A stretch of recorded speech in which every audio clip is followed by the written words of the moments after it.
Welcome back. Week 2, Split 2, NPL. Guys, my name is Toffees. I'm joined by the Cammy D and WTF Moses. They cast for you last Sunday. They're back on the desk today and casting, I believe, tomorrow. Gentlemen, glad to have you joining me. Let's kick off with some insights. You got to cast Sunday. It was kind of a weird day. Player One Esports had a phenomenal Saturday, screwed the pooch on Sunday. Like, did you feel a lot of teams shifted sort of as the day went on? It's really hard to read last week. There are a lot of questions that we're going to have this week because for Erangel, it was like all military circles. Yeah. The one circle that wasn't on military, or I guess one of the two, one of them started on military and then the other one was in another like around prison area, which has its own like issues. But it was a swift kick to a lot of teams. I mean, some teams had success because of the chaos, but other teams just couldn't deal with it. Yeah. And even teams that were on the military base themselves, Accelerate Gaming, unable to capitalize on consistent circles. And I mean, for a lot of these guys, it was a bit of a yo-yo. Miramar was kind of the decider last week as to who was standing above the rest, in my opinion. Yeah, I don't think we've talked about military that much since the last election, but it was like a nonstop thing. I mean, when you think about it, you roll back to previous events where we go 80 games without seeing a military circle, and then we see literally the lion's share in this tournament so far. There was a stretch, I believe, in EU, or just maybe last year during all like the international Western events, that we saw more games on the tiny island east of Miramar than on actual military base. No, it's military. It's one of the few times where you can be RNG in this instance where you have I'm not. There's RNG involved in most games, but at this case, when you have rotations being such a huge factor in PUBG, especially pro PUBG, Military Island just throws a wrench in all that. So the reason he has a retort. I do have okay. Lazarus, they had to go all the way up to Severny for their loot spot, or at least in the north area, and they are in second place right now. They played the Military Island games great because they saw that, we're not making it across that water, so they attempted, but then the minute they came up against anything, they would just camp. When you're the kings of the north, sure, you win fights up there, but when it goes to the south, you're going to have to take the knee. Let's look at the overall rating so far. Tournament performance, E United #1, 71 points, 13-point lead over their nearest competitor. Lazarus, Cloud9, Tempo Storm, Wildcard. If Lazarus said a little bit of a different name, same roster, different logo, this would look like 2018 all over again. Like, the teams are back on top. Yeah, I think for United, a lot of this came from their stability on Miramar. Like, a lot of kills being picked up, and we talked about some of these teams dealing with those military circles. Well, they're picking up kills in rotation. They're finding ways to get those points that aren't in placement. What about Space Station Gaming? There's a team that finished in 5th last split. Great player pedigree. We thought J-Sank was going to shore up that roster. 9th place, Cameron?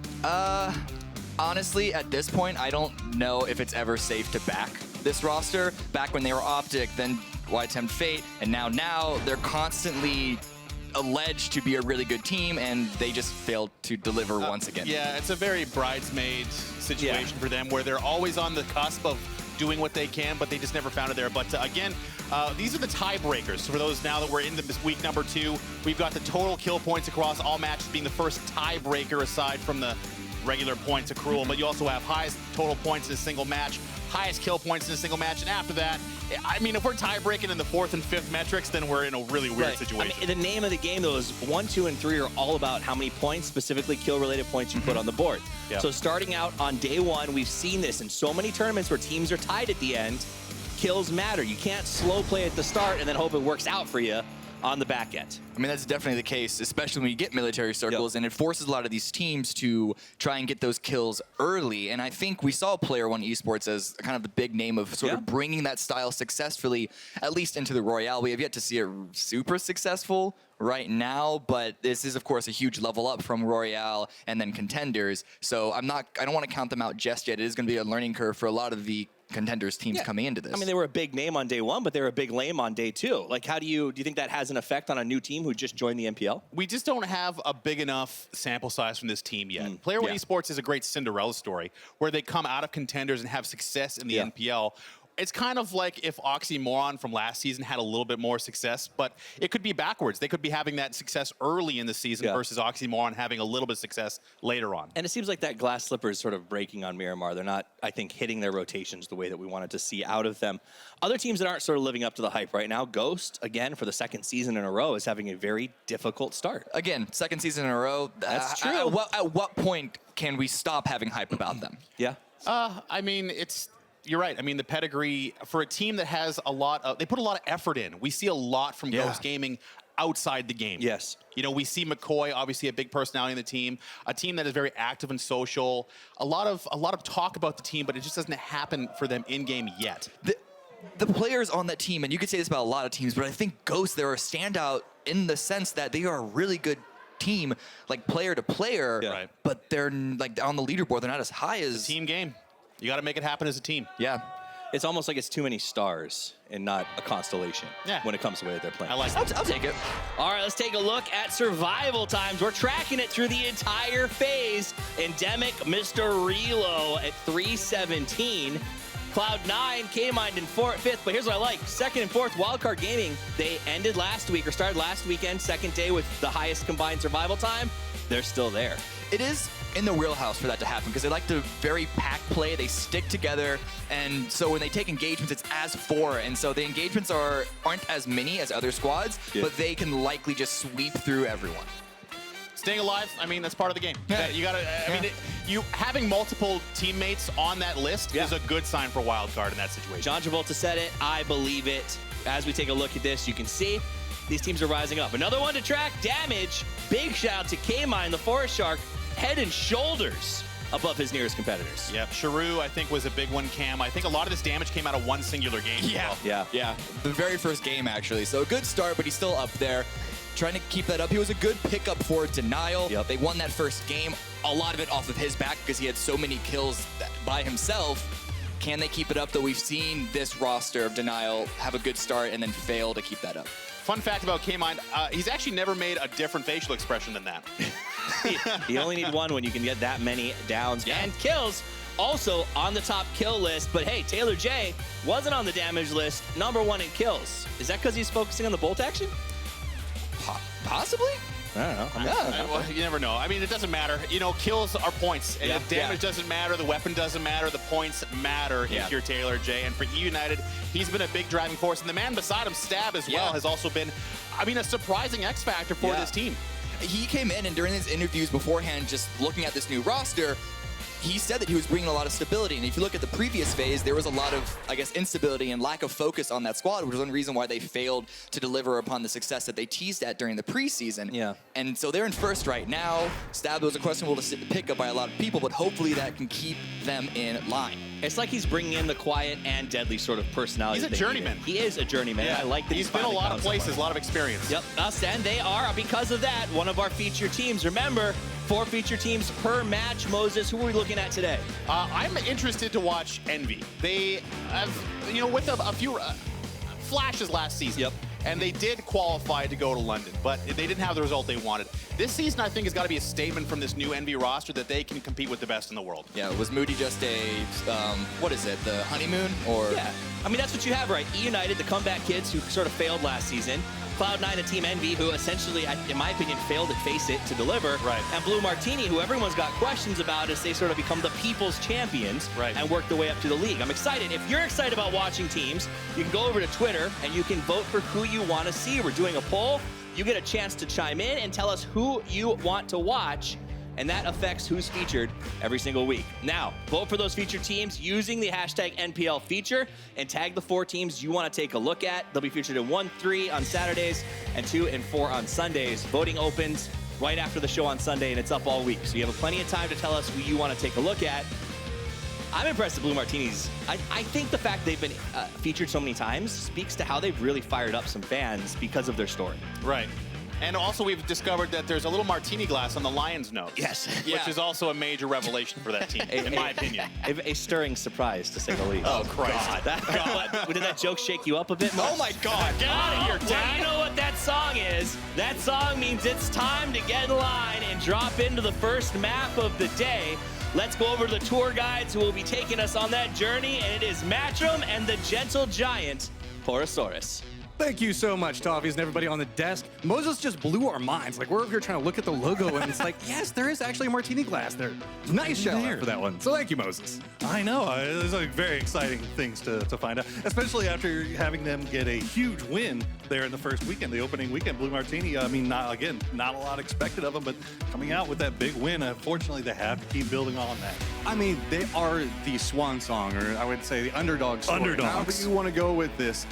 How far can they push it is the big question that I have right now. They're getting the fan base back behind them. They're starting to get some wins here and there. What's next? Can they keep this momentum up? Well, we're just gonna have to wait and see. They got some considerable work to do as far as certain statistical categories like kills and damage. But for right now, placement points is all that matters. Well, they definitely beat it in and got some serious faces. Looks like they're after those stats that you so desperately want to talk. I know, like, you guys don't know. Poro absolutely loves stats. I've been going bananas right now. I've had somebody from help from a buddy. Shout out to CD6 for helping me compile a whole bunch of stats for you guys here today. A lot of those will be meaningless without context, but that's why we're here. We're here for on context. the other side of that, look at that. We got the Cloud9 guys. These guys are always so happy to get in the game. You know Nerf's got to have a huge smile. Speaking of stats, he is loaded up right now. I know. At what point can you stop being considered the support player? I think when you're in top 5 damage done overall, that might be that point. Does that mean that somebody else has to take over the support player role? Profi support role. Oh, heard it here first. I see how it's going to go down there. Meanwhile, we got Team Envy. It's going to be Pat Caps, Venerated, Interrogate, and Moody. Yeah, Envy having a quietly great weekend here as we check in on our overall leaders right now. United Taylor J with the overall kill lead. We'll have to see how that holds up. I got some fun stats about Pistola time, but we're going to get to that later. I mean, I know that all of our PEL viewers have to be so happy that there's an EU team up at the top of the leaderboard. Oh my Just God. not the EU team that they think. You know, they gotta have somebody to support for these couple of weeks of downtime between PEL starts. Yeah, that's true. They got a little bit, but they just got done with that nice cut. But enough talking about what's going on the other side of the ocean. Let's start getting everything set and ready to go into Erangel. Really excited to see if we get some decent circles for once here matchup. This with 3/4 of our games on our Erangel right now so far have been military or military-esque. We had that very first game that had the trixiest circle of all time, I want to say. Oh my God, whenever I was going back down towards military base, and it was like, ha, psych, moves back up over towards the main island. But the desk was talking about how we have Lazarus, who often goes up next to Severny. These guys, I gotta say, have been getting a ton of practice in how to deal with military base circles lately. Well, here's our first statistic. The most travel time overall in vehicles, or most damage taken by the blue so far has been by Lazarus. And I think a large part of that has to do with because of these southern circles. But one thing, he was checking on Clem. I do want to keep an eye on Pecadorus and Envy. They have been battling out in the southern part of this map so far, this farm split. And we've seen Pecadorus actually struggle from it, suffering from it by losing players early. And here we go. We keep talking about Lazarus and up next to Severny, but keep in mind they're starting to do more and more pushes back down towards Yasnaya. New circle does pop, and it's going to be around that Milta area, as well as having, it's going to be Crater and Lumberyard being right in the middle of it. Yeah, still another southern circle. This time, at least we can be fairly certain it's probably not going to go to Military Island as we check on the boys from Denial. Already a little bit low there, taking a little bit of damage back and forth from Space Station. Yeah, I mean, this is no good if you're a Denial fan. Already forced to hide out inside of a shack at this stage. Not a lot to really work with. I mean, we've kind of seen that Denial likes to go after these early skirmishes, try to get that first blood. But this time, not working out too well for Define Legit. Yeah, this fight has been going on for 2 splits now. I mean, this is... You see the bullet in the back of his helmet? Denial has been just a thorn in the side of Space Station ever since this was Smoking Aces versus Y10 Fate. Denial has said before many times that they like to take this spot in Watertown just so they can send a few shots over towards Hetror, who typically loots this far western side of Rozak for Space Station. This time, Hetror getting the better of Define Legit. Well, he's made it way back over towards Sunken City / Watertown, a place that has 5,000 different names, so he should be able to loot up. Naturally, with the settings that we've got, shouldn't be too big of a deal, but keep in mind, with the circle setup, naturally teams like Envy are in a great spot. Yeah, this is a good move for Envy. This is them moving a little bit more easterly, given that the struggles that they had in week 1 with Pecadores actually forcing Envy to move a little bit closer to Ghost now. Now, of course, this is towards the center of the circle, but you got to figure eventually it's going to go north away from this coastline. I really, really like where E United is right now. There is no gamble to be made inside of it. After the first circle we saw last week where it was just like, hey, yeah, we're going to go this direction. Nope, let's just cut up the other direction. You can tell everybody's being a little bit more, I guess, strategic and not making the big rush down over here. There are a lot of power points to play around. Naturally, we can see 2 members of Envy doing a little bit of a loot swap, but our boys over in Pachinki that live there all the time, that's going to be Cloud9, not necessarily in too big of a rush this time around, but we do tend to see them leave Pachinki pretty early. Wanting to see a little bit more out of Cloud9 on these Erangel games today. They've take this Pachinki spot. We've talked about it time and time again, how strong the Pachinki loot spot, drop spot is, but they haven't really been able to transition the strength of that drop spot into kills or damage or placement here on Erangel. Now, fortunately for them, they are dominating as far as kills are concerned right now. And this is going to be a replay coming up from last week since we're over here looking at Cloud9. Nerf, while we're showing him do this awesome play, we see him bump into a shack as he's driving. That happens there, but you can see just a beautiful set of plays coming out from Nerf. Got the down onto one of them, went for a reposition, fighting outside the blue, does get the down on 3, makes his jump out, and then lo and behold, just gets dropped. Scumbag pride just overseeing the whole thing. But this is, I mean, that's kind of a tale of C9's season so far. They get into these great fights, they win the great fights, but unfortunately, the fights aren't necessarily where they want to be to make their way forward into the game further. I mean, they keep doing these early rotations, trying to get into great spots, and they get very strong points for Circle 1 and 2, and we know Cloud9 likes to fight. The problem just comes, you have to survive for so long in those style of situations, and you draw so much aggro for so many other teams. Yeah, absolutely. I mean, if you look at the stat sheet, right now, damage is not the problem for Cloud9. Oh, yeah. The problem is placements. So once they start getting into those good placements, all that stuff will start coming. I mean, you got to figure the damage will still be there, right? We got E United and Envy just doing a little drive up next to each other, kind of, well, just saying hello as it looks like they're just going to stop up towards the top of this. But look at this. We've got Godspeed. Got the angle back over, going for a cheeky play, trying to get the shots on the rolling vehicle, but Godspeed's not going to allow it. That's going to be Taylor J getting down. Taylor J almost getting away with that one. He tried to go for the quick seat swap, maybe get a few shots into him. Got Godspeed doing half health, but this is E United in a lot of trouble right now. 2 members down and out. You can see Stab is trying to get a little bit of vengeance, but taking some damage from Venerated in a nice spot. So with this, you can see E United got pushed into 2 different locations. So finally, Taylor J does bleed out. Now 2 members of E United in a difficult position, 2 different teams surrounding them. Very rough early game here for our first place team. They started out looting around prison. I would have expected them to kind of stay in that spot, maybe hang around that area a little bit longer, given that the circle is most likely going to cut north, but instead they try to come down to this Milta area and they end up paying the price for it. This is just going to become Rumbler's territory as well. You have to assume that they're probably going to localize in a vicinity around here. This team really likes to play just over towards the west, try to get over next to Factory, maybe even like Milta Power proper, and then regroup around the reds and the yellows.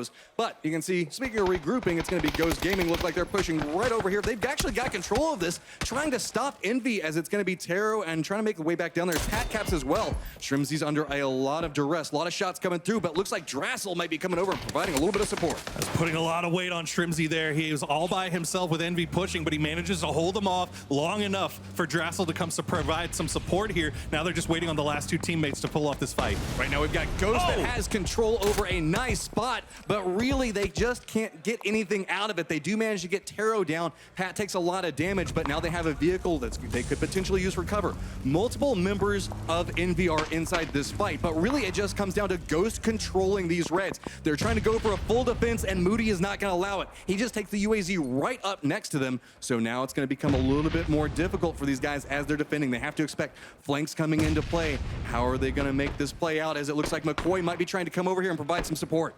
Yeah, the rest of GG taking a little bit long here to collapse on this.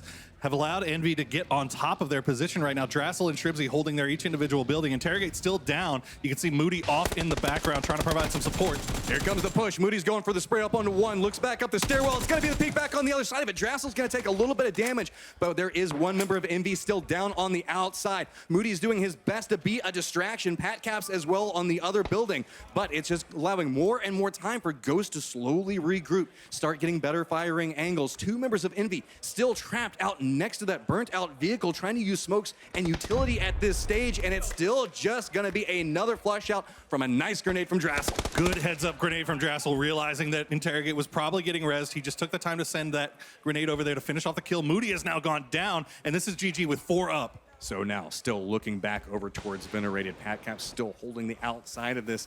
Envy feels like they're kind of in a split position. They really want to defend their last player, trying to figure out, do they push forward? Do they find the right angle to get the down, to get some type of control? Moody's down off on another side of this, so that's 2 members now up. Drassel's just going to go ahead and flush this out. Ghost getting more control. A grenade's going to drop right down onto Patcaps. Now just 1 member alive, and it's going to be Venerated. Looks like he might be opting just to throw down a couple of smokes, maybe take this buggy and just try to get away, as now bullets are just starting to cascade down around him. Can he make it out? It's absolutely the right play here for Venerated. Going to try to survive a little bit longer. The shots are going to keep coming out from Ghost. The car is smoking. That's going to do it. And Envy is eliminated in 16th place. Nice control coming out of Ghost. They're getting a couple of points off of that. Didn't even lose a member inside that skirmish. Envy really, I got to say, they have to be regretting that reposition. Extremely well played by Ghost. They didn't get too greedy with their reposition. They left McCoy and Ballack off of these off angles, playing from behind, just making sure that the 2 pressers couldn't push any further. And now right back to business here with Shrimzy. Oh, and you can see so many other people managed to get on different positions around that. We still have 58 alive, 15 teams right now. So everybody's doing their rotations through. Really, the last teams to be making their way towards a safe zone is going to be Denial. It's way up towards the north, in no rush at all. But we've got Accelerate Gaming trying to get a little bit more control. You can see where Ghost is positioned at. It is very strong, but it's just allowing more and more teams to get up next to them.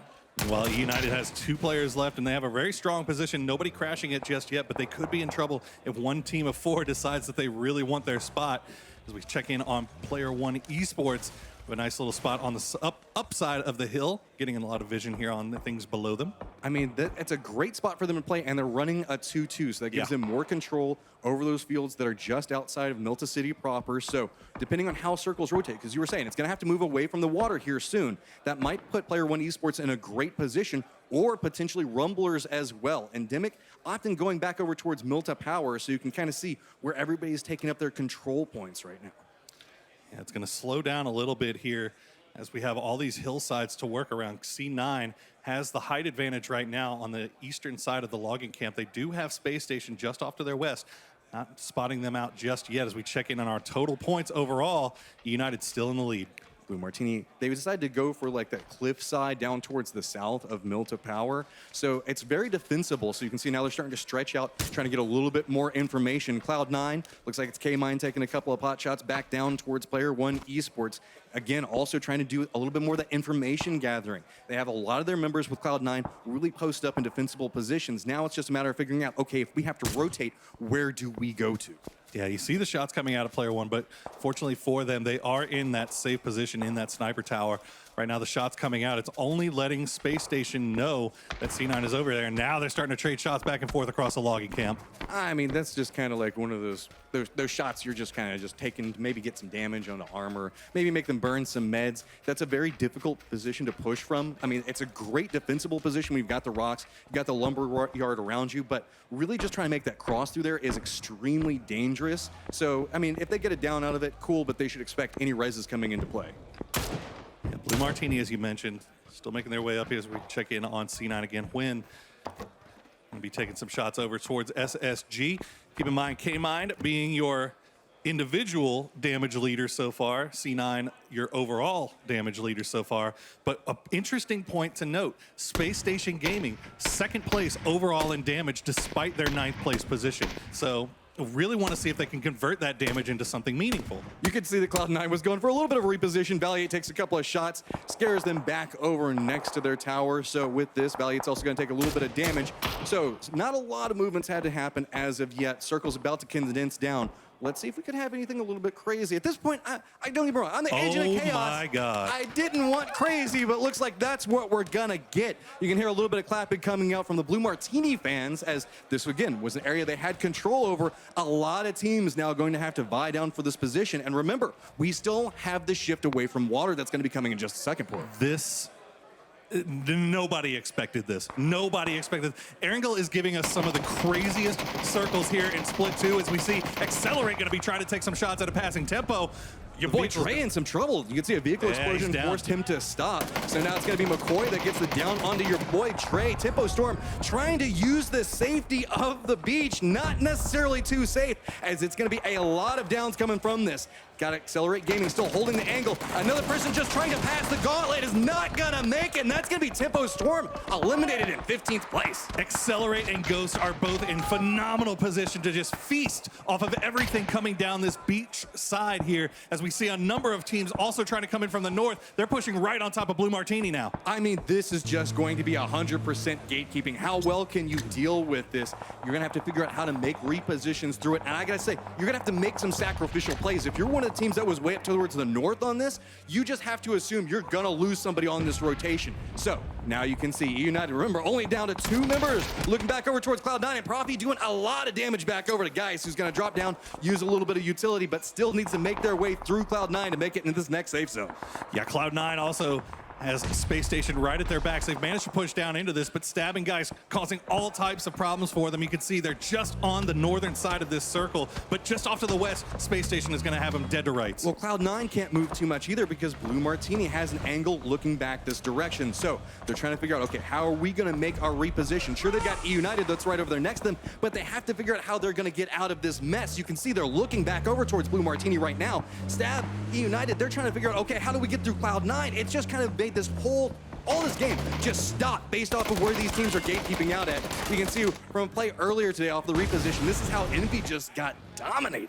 I mean, this is turning into a kills game here for a lot of these teams that were off to the north. When you see that circle cut so far south, you automatically think, okay, we're in trouble as far as position placement points go. Let's just try to get as many kills as we can, stay alive for as long as we can, and just pray. Right now, Cloud9 doing a good job of holding out a United. Look at this mess that's over here next to Milta. There are just a ton of teams stacked up on top of each other. We've got Wildcard, we've got Simplicity off in one position. Don't forget, Accelerate Gaming is also around here. Player One Esports also trying to figure out how they're gonna make the path through. Simplicity walks up, gets the down onto the mile, looking back over towards this, but it's going to lose one of their members as well. Check Shooter goes down in the exchange. Pentalol, nice shots coming out from him, gets it down onto Sharp Shot. They've got the numbers advantage, but Caden has a nice angle, as well as Pride, and is just holding them right at the edge of the blue. They can't even move forward at this stage. There's nowhere for them to go.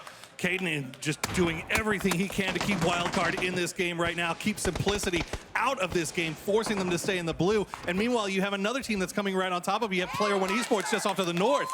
What's Pride gonna do with this? He knows exactly where Simplicity is. Looks like he's gonna go for a Hail Mary grenade. Gonna land just a little bit short. Nice use of the smokes to try to buy a little bit more space. Check Shooter does bleed out, dies over towards the blue. You can see that Lowe's trying to crawl forward to get a little bit more information. Pentalol still just trying to hold that front man position, but there's just nowhere for him to make any form of push from. So finally, using that smoke wall that they laid down beforehand, but that's utility being burnt and more of it as they're just trying to creep right up onto it. But Check Shooter does finally get the down onto Tamai, and Cherry Poppins cannot make it into the safe zone before going down. So now it's just all onto Pentalol, but only 2 members of Wildcard still alive. Simplicity just second-guessing themselves too much there. They need to have a more succinct shot caller here for Pentalol here. As the last one who makes it out, he's going to go down to Pride, and the Wildcard wins the fight, albeit with only 2 remaining, and they have a long way to go to get into this next circle matchup. And it's going to be Accelerate Gaming that's holding them back. Some nice shots coming out. That's going to be Huyn getting knocked inside of this. Cloud9 still just trying to make their way forward, but they've got Space Station Gaming right out in front of them. Some nice shots coming out from K-Mine there. Gets the down. So now, how is Space Station going to react? Looks like we're going to see a res coming out from K-Mine, but Profi doesn't have an angle back over towards the Space Station boys, as they're still just trying to creep their way right along the edge of this. Profi's just throwing out grenades to buy some more space. Here comes the smoke. He's going to try to get the res here off of Nerf. This will be C9 getting back up to 4 strong. They do have to make their way past Space Station here, but again, you can see the circle is kind of forgiving to them right now. It's going to allow them for a reposition. I really like where Cloud9 was doing their res at. They were right on the lip of that little ledge there, so it made it really hard for grenades to land right on top of them and roll down that hill.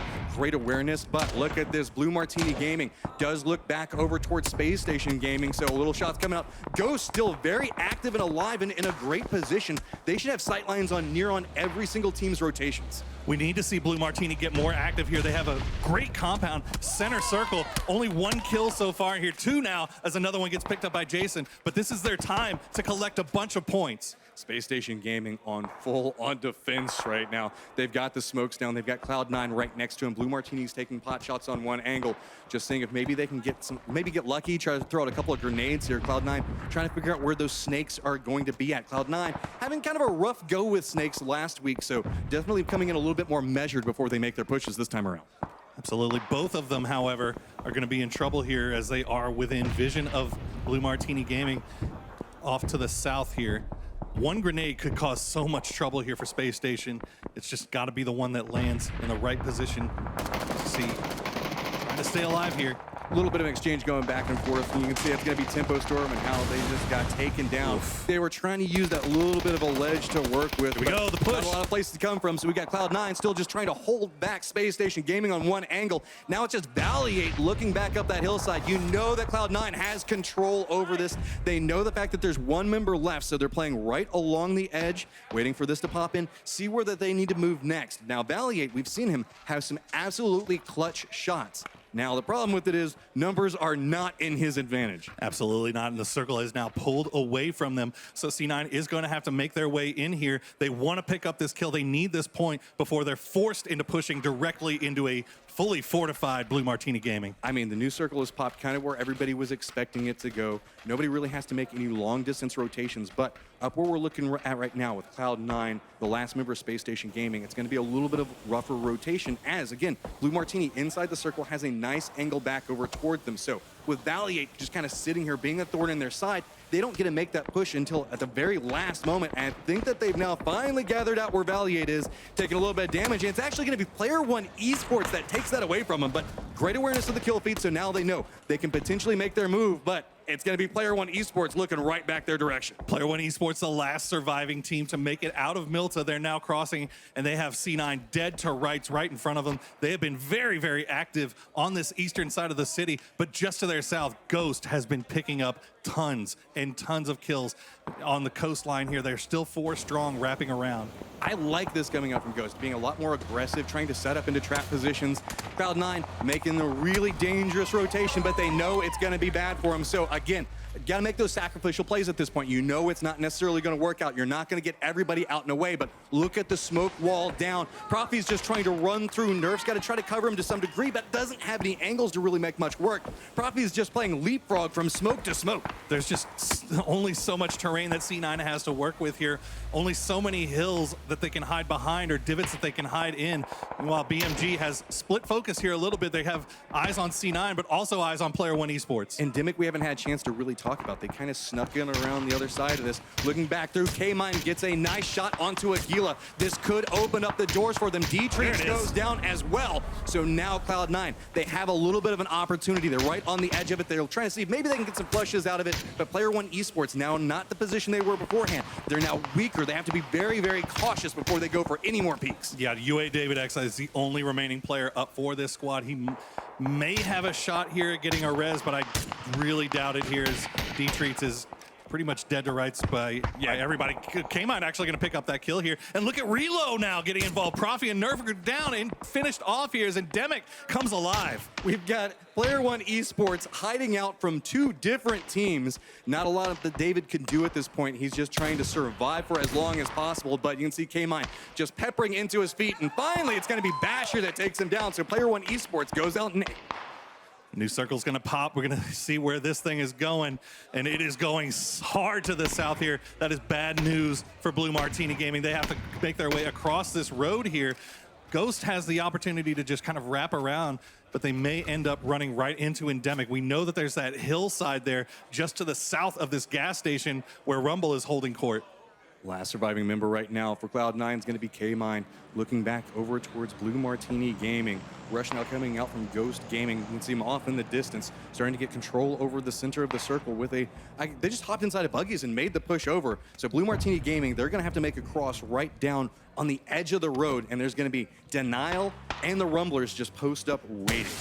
This is where you start wondering how much utility Blue Martini has at their disposal. They've been held down in this compound for quite some time. They haven't been able to loot any crates off of anybody they've been killing because they've been all so far away. So whatever smokes that they might have to try to make their way across this road, it's whatever they found looting originally. So this could be in trouble. Here's the K-Mine now, gets spotted out by Basher. Does make it back behind the rock, using the terrain for some form of cover. Lazarus is just back over towards the east of what's going on here. So while Blue Martini Gaming does have control back over towards this angle, they have to be very, very cautious as, again, these little solos and these duos that are still alive are looking right back over towards them. Blue Martini Gaming did a great job to inflict a lot of damage, but now that's just going to annoy these last surviving teams. And it does not matter as Cloud9's going to go down. K-Mine finally just gets dropped from a headshot from Basher. But now they got to move. Where do they go? A little bit of a reposition. Tried to come out from Purdy Curdy as he got spotted. So now it's just Alo coming out for it. And again, you can see vehicles just going down off the replays from the earlier skirmishes that we saw. Endemic looking back over towards Lazarus. And that's kind of how they end up in the position they're at now with just Alo being alive. This could be the fight for the game here between Endemic and Ghost. This is the strongest position in this new circle. Whoever comes out on top of this has everybody below them. They have the hillside to work with. Rumblers, meanwhile, have 4 strong in the compound split across here. Blue Martini Gaming, though, has to still make their move. I mean, Ghost is just taking more and more control over this game. Endemic doesn't have the best angle to take shots back over to him from where we're seeing right now. That's what's kind of led to this reposition coming out. 2 members right next to Ghost Gaming. Shots now coming out from Balak. Gonna force him right back over here next to the edge. So Wolf kind of in a do or die position. He's gonna have to get it down or he's just gonna be dead.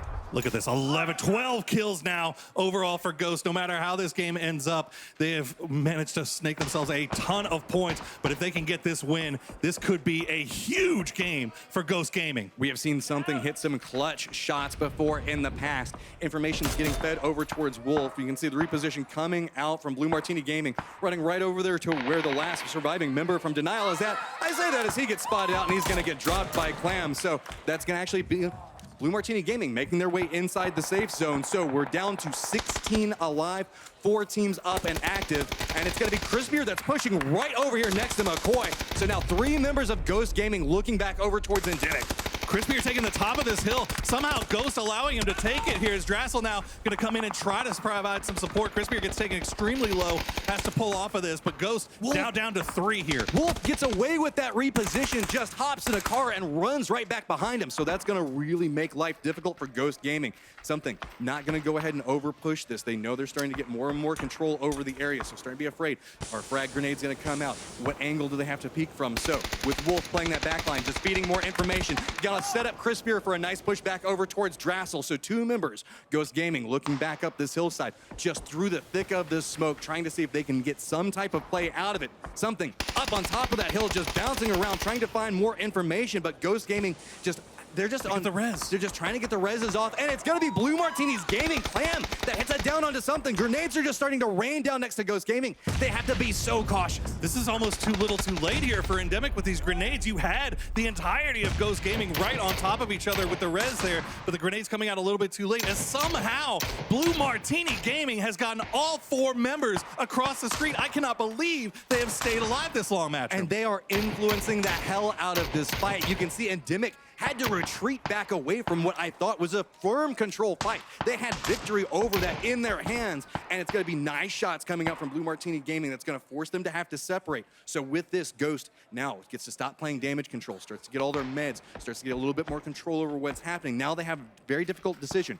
Which direction do they go? As Endemic still wants to go after him, but good terrain use coming out from Ghost Gaming.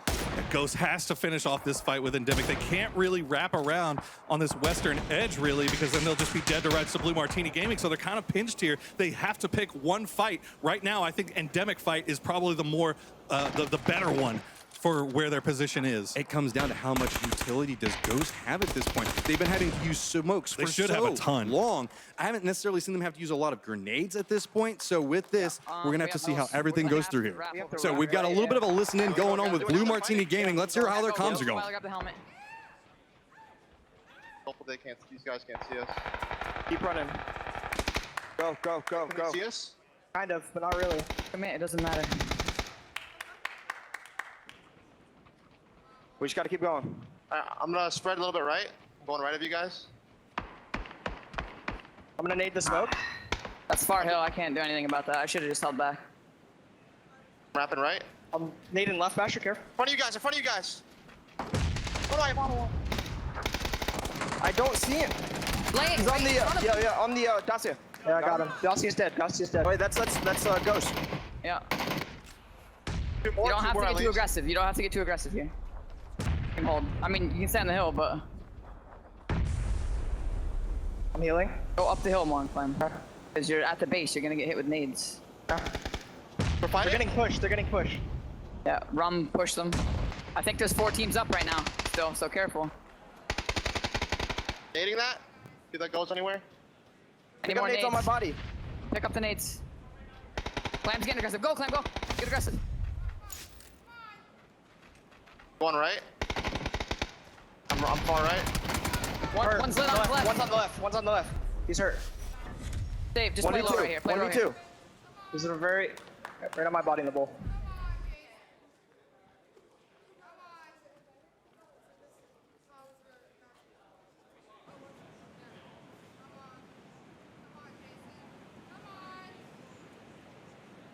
Yep. Oh no. Oh.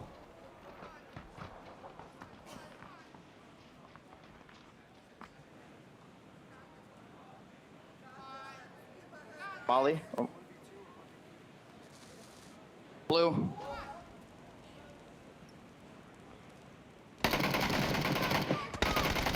Let's try. Good shit. Good Nice effort. try, boys. Good effort. Good first game. I had 3 kills. And so with this, the Rumblers takes a 10-kill victory. While we were listening in with Blue Martini Gaming, they got a lot of control over that, but everybody just pushed right up on top of Endemic. So you had Rumblers, Blue Martini Gaming, and Endemic all just fighting for control over that hill. I mean, so many great individual plays coming out in that first game. We see the Rumblers had the compound remaining relatively quiet. They actually allow Blue Martini Gaming to get across the roadside after Blue Martini, one of the members from BMT, I'm not sure who, got a very, very good down on Godspeed, which opened that kind of crossing for them. I mean, that's just something they never should have made there, honestly. But And so if you guys, whenever we start talking about how important some of these downs are, the way it works is whenever you get the down on somebody while you're trying to make this push out and they're kind of gatekeeping you, sure, it gets the down onto one member, but usually also forces a second member to have to go over for res. So now you don't have to worry about 2 different people shooting at you. So it gives you a much better opportunity to make one of those extremely dangerous crosses. absolutely, but we gotta point out, Ghost Gaming finally turning it on. We heard Cameron giving them a little bit of bad talk early on in our pre-show, but they turn it on here in game 1, managing to pick up a boatload of points. Unfortunately, weren't able to finish off that fight with Endemic. Endemic having the slightly better positioning. I mean, what a great flank by Wolf. I just got a kick out of the fact that we were right over here in the trenches and we got tons of people around us. And we actually had the coach for Ghost that's like, I don't know, just a couple of seats away. So Jabroni was over there just freaking out the entire time the Ghost was performing in that. I mean, he absolutely should have been. I mean, they had some great, fantastic fights all the way through that. That 4v4 versus Envy was a fantastic fight. They managed to make their way into Milta, wrapping around on that coastline, picking up a ton of kills in the process. But again, how many times now are we going to see an Erangel circle that is just crazy? Okay, I'm one of these people that I like the crazy circles and I like to see teams adapt, but every once in a To while, an extent. it can't always be a crazy circle. Sooner or later, you do want to just make it like, okay, guys, you have an easy rotation into this one, not like, let's just cross into the Netherlands over here and find this one peninsula that's going to be our safe zone.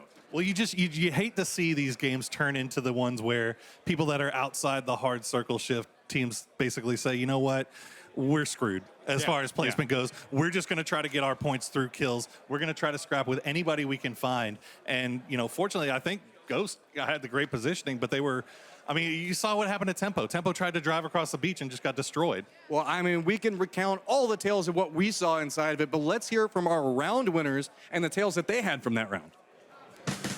Thank you guys so much. I'm here with Godspeed, and in your words, I'm gonna have to get used to this. You guys find yourselves in the winning circle a lot these days. Yeah, we won the last game of last week, starting out with a win this week, so it feels pretty good, I'm not gonna lie. It's a good way to start. Well, we had some weird circles last week. We're back to the weird circles again this week. How's it playing out for you guys? Obviously, you have the ability to adapt here. Yeah, so luckily for us, I mean, we loot power. So this is kind of one of those instances of you get the circle, you get the luck. But we also had good scouting initiatives to make sure that we had sightlines on where we wanted to go. And then once we were able to pinpoint that the hill behind the compound we were playing in at the end was clean, we actually took that and just realized that the compound was clean. So we decided to go in the compound. Unluckily for us, though, was that Endemic was actually the one that backfilled us and took that spot. And they were just fragging out. Like, Endemic got so many kills that game. But at the end, we won, so. Yeah, do you guys have any plans now to increase your kill count? You've been doing great in placements. Could be picking up a few more frags. Yeah, like I said, Endemic took a position where they could frag much harder than we could that game. And that was just good on them. I got to give my hats off to them. But overall, we still put ourselves in decent positions to frag. We definitely could have been in better positions to frag. But I mean, a 10-kill win is still a really solid way to start out the day. So I think we're pretty happy with that. But going forward, yeah, we're going to try to put ourselves in positions where we can frag much harder. Well, I saw you got a little midweek practice in as well, playing in the head-to-head. You and I think Los HD got to go head-to-head. How was that competition? I noticed you finally got all the pie out of your beard. Yeah, that really sucked. Like, the experience was great, but getting pied in the face 4 times, the chocolate was really what kind of just hit me the hardest at the end, because that was a pain in the ass to get out of my beard. But the head-to-head challenge was fun. I think a lot of other teams that go to it are going to have a good time there. Just don't lose the last challenge. That's all I can really say. Well put. Well, thank you so much for your insights, for your contributions, for going head-to-head. We've got more games coming up today. For now, I'm going to throw you up to the analysts to break down that last match.